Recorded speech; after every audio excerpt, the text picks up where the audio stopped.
Israel এবং লেবাননের যুদ্ধবিরতি আরও ৩ সপ্তাহ বাড়ানো হয়েছে।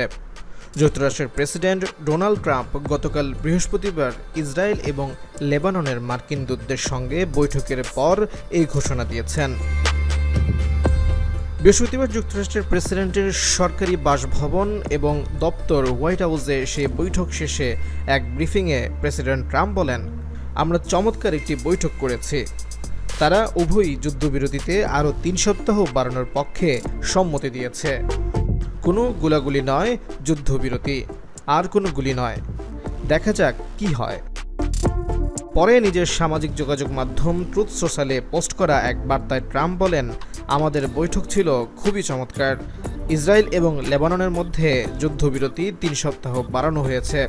হিজবুল্লাহ থেকে নিজেকে রক্ষা করার জন্য যুক্তরাষ্ট্র লেবাননের সঙ্গে কাজ করবে।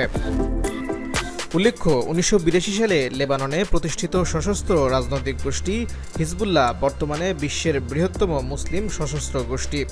ইরানের মদতপুষ্ট এই গোষ্ঠীটি প্রতিষ্ঠালগ্ন থেকে হিজবুল্লাহ ব্যাপকভাবে ইসরায়েল বিরোধী।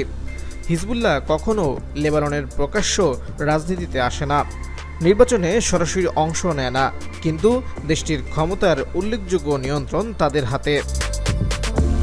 গত ২৮ ফেব্রুয়ারি ইরানে যুক্তরাষ্ট্র ও ইসরায়েলের যৌথ অভিযান শুরুর ২ দিন পর লেবাননে পৃথকভাবে সেনা অভিযান শুরু করে ইসরায়েলি বিমান বাহিনী।